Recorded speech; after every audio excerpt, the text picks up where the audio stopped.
Hello and good day to everybody. Today we're going to be covering the RX Cube.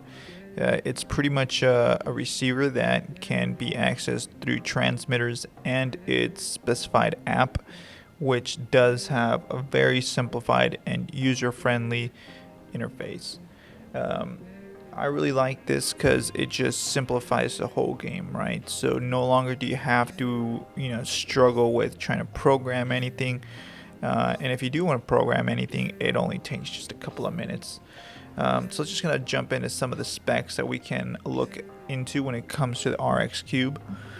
So a couple of things that we can do, right, is like we mentioned, it is app based and you can program certain transmitters into it, right? So like the Stingray, the Monarchs, Aronis transmitters, and the Radiums as well. You can only store up to 250 transmitters in it, and it does have a range of 98 feet because it is Bluetooth based. Now it only has one relay in it, and it can use 12 or 24 volts, and it just auto detects that automatically, so you don't need to worry about putting it into the wrong spot. It just knows. Now if you have someone that wants to know a little bit more in depth, right, so they really want to get the finer details, you can let them know that. I would just kind of let them read over this because there is a lot.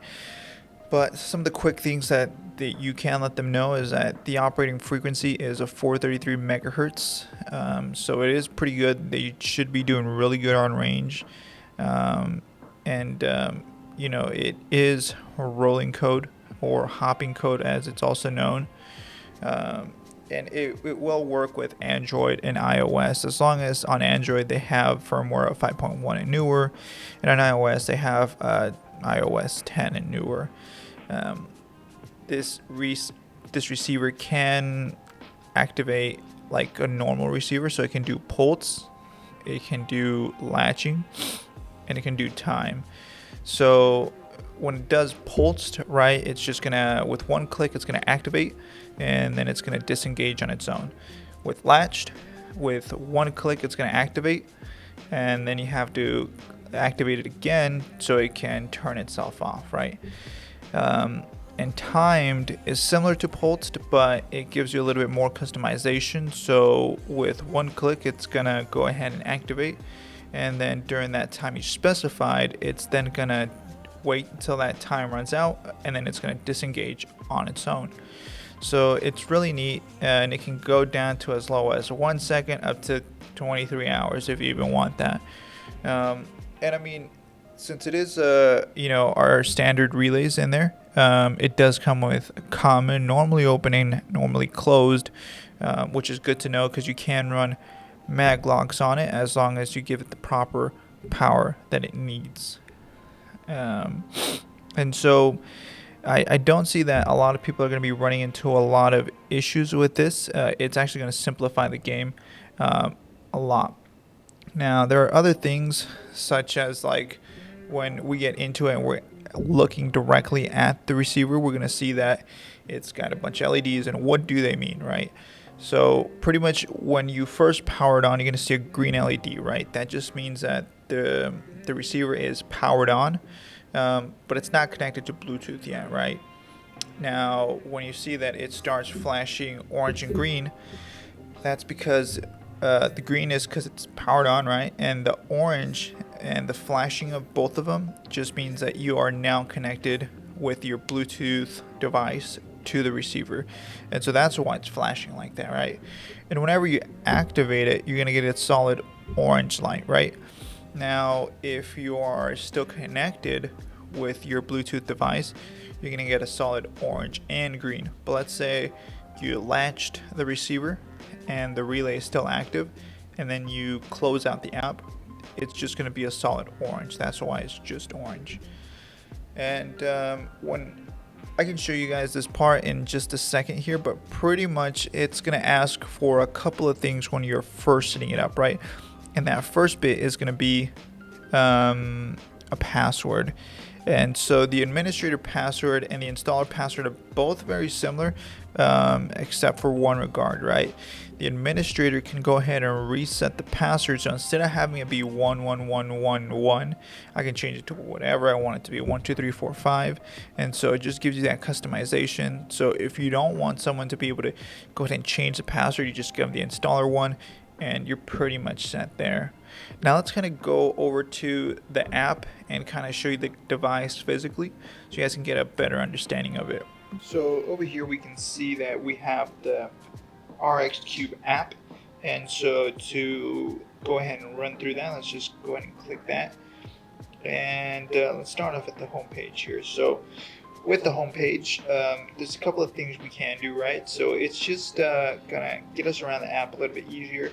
So if we want to learn a transmitter, we click on that one.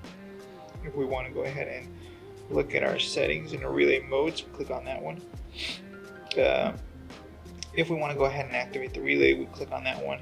If we want to make a backup, all you need to do is hit the plus sign, and then you just go ahead and hit save, and that's how you make a backup.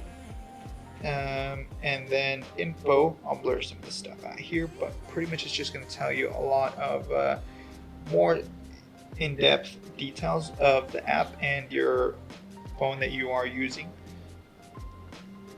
And if you want to default your password, you can do it here. Only admins can really do that. But let's just kind of go ahead and run through the relay and how we can activate that. So to activate our relay, I'm just going to go over here to commands, and I'm just going to go ahead and activate it. And from here, I don't know what mode I'm in, so I'll just give it a couple of seconds here, but pretty much you see that we have the light here goes orange when it is activated, and our button here goes green when it's activated, and you can see here by me doing this that the relay is activated, and so I can open my strike. And when that turns itself off, it goes red, and then it goes back to flashing. That means that the relay is no longer activated, and so I can no longer open it, right? So this is the timed feature that you guys can see here, and I had that set for about 10 seconds. And if I want to change that, I can always do that. So I can then set that to whatever I want that to be. And like we covered earlier, it can be from as small as 1 second up to 23 hours. And so if I want to use Pulse, Pulse is relatively very quick. So we just go ahead and hit that, hit apply, hit OK, and we'll go back to commands. And this is very quick, so, and now it's locked, right? So if you guys watch the light, it's very quick. And if we want to go ahead and use latch, because that's too quick for us, or we just want to leave it open and forget about it, it's called a step, but it's actually latch. So we'll hit apply and then hit OK. And now it won't disengage until we hit the button again. So let's go ahead and just show that it is activated and that we do have our solid. And it is green, so let's go ahead and hit that again. It disengages, it's now locked. So that's latching. And here you can also change the name of the device. Just simply need to click in here, type in whatever you want, and that's how you change the name. Now let's go ahead and learn how to add a transmitter, right? So pretty much here it's going to say memo TX or memo block. It's just saying add a transmitter or block coded transmitter. So let's go ahead and click on that, and it's very easy, right? So there's two options: there's fast pairing and manual pairing. So with fast pairing, you can just go ahead and hit the button on your transmitter, and then it's going to go ahead and populate that information over here. And then if you have more than a 1-button transmitter, you have like, let's say up to a 4-button transmitter, you can then select what button on your transmitter you have, and then you can go ahead and hit save. And then that's kind of how you're going to do that. And if you wanted to do manual pairing, just switch it over by clicking that guy. And then you're going to have to go ahead and manually type that in here. Hit whatever button on your transmitter you have. You can call this transmitter, give it a name. And then you're going to hit save. And then that's how you learn a transmitter. Now, with block coding, it's the same thing. The only difference is you have a quantity, so you can say how many you want. So you're always going to start with the lowest number in the series, and then you're going to add, let's say, 100. So then it's going to add from that first transmitter and 100 more transmitters in that sequence. Now, deleting a transmitter is kind of similar, but with it, you do have to manually type in what your information is, and then you hit delete. And it's kind of the same thing with block. You just have to put in your quantity. That's really the only difference. And that's pretty much how to add and delete transmitters. You can fully just delete everything if you want all transmitters, or you can just reset your settings here with this one. We went through the relay, and we went to the home, info, and how to activate our relay. So that's pretty much everything there is to the RX transmitter. Like I mentioned, it is a very simple, straightforward device, and pretty much within minutes you can learn a transmitter. Or if you don't want to do that, within seconds you can then connect via the app like I showed you guys, and at the click of a button you can just activate your relay. And so definitely a really nice device. I really enjoy it. It simplifies the game, because a lot of other devices out there, it's just so hard to just learn one transmitter.